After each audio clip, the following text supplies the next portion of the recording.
First of all, I'm with the Pardee Center for International Futures here at the Joseph Corbell School of International Studies. I've been here for 4 years. I came in as an associate professor with the Corbell School, and I'm the senior scientist for the Pardee Center.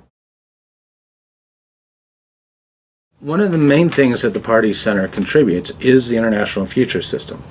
There are a number of what are called integrated assessment models in the US, in the Netherlands, in Germany, in Japan, but this is one of the only ones that comes from more of a social science perspective.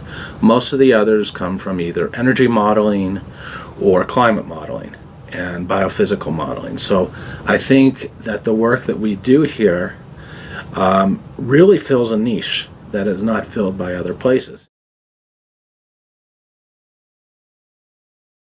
Well, this was a series that was designed to sort of think forward, think ahead, to look at not just how we're doing currently in terms of meeting certain development goals, such as Millennium Development Goals, but where we might be going in the future.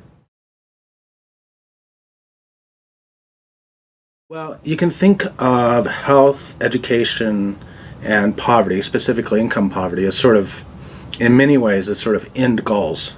Things that we want to achieve. We want people to have good health, we want people to have good education, and we want people to have enough to live on.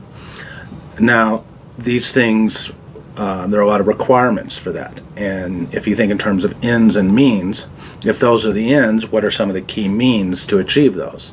And infrastructure is one of the most significant means for achieving those.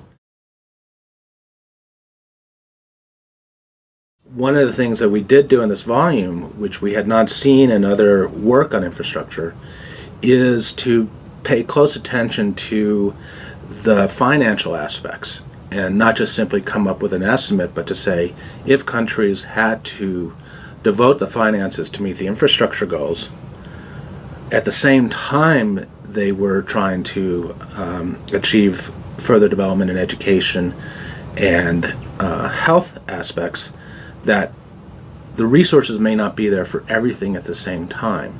So I think taking this more holistic and integrated look is a valuable thing that we have done in this volume. Probably the most surprising thing to me was a lack of historical data. We spent much more time than we expected trying to just gather the basic information on how much infrastructure is out there and how that has changed in the past 40 or 50 years. And we found pieces of information from the World Bank, we found it from the International Road Federation, the International Energy Agency, and this was just trying to establish the amount of physical infrastructure and the access that people had to it.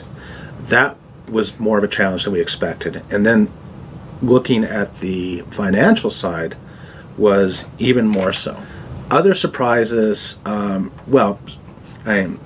infrastructure was not an area of my expertise prior to working on this project, and the really staggering growth in the ICT sector in mobile phones and going beyond mobile phones to smartphones, mobile broadband, the rapidity at which that is occurring even in the developing countries.